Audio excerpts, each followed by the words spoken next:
Welcome back to the English Lab. Today, we're tackling a big question for English learners. What's the difference between being and been? These two words may look and sound similar, but they're used in very different ways. Let's break it all down. Why are being and been confusing? Many English learners confuse being and been because both are forms of the verb to be.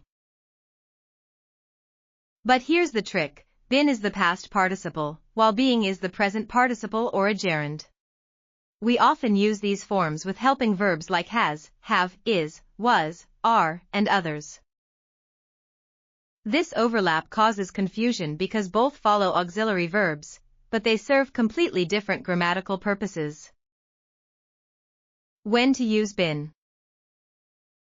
We use been to describe something that has already happened, especially with has or have, and it often refers to an experience or a state in the past. For example, she has been to Paris twice.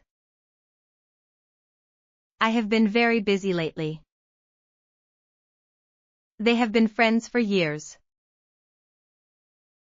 In each of these cases, been tells us about a past situation that still affects the present.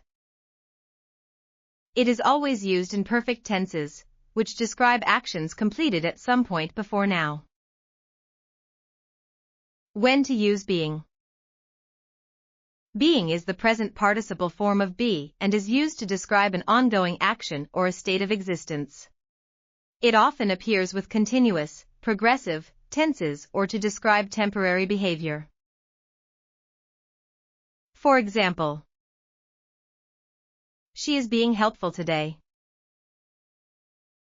Stop being so loud. The dog is being trained.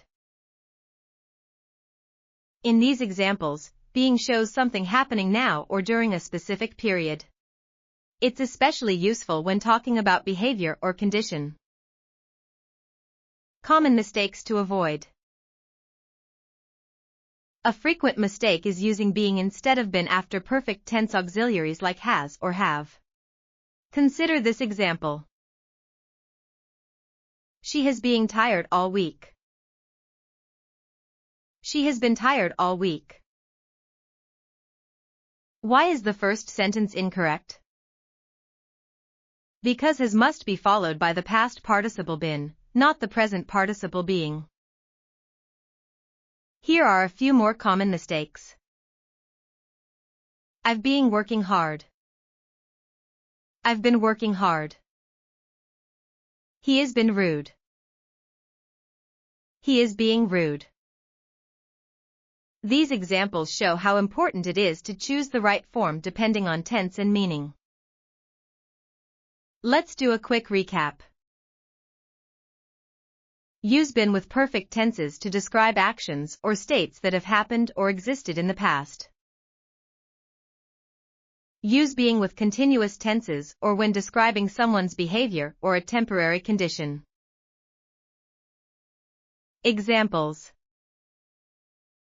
I have been happy lately.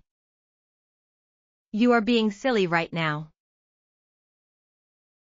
I hope this cleared up the difference between being and been. Now it's your turn. Try making your own sentences in the comments using both words.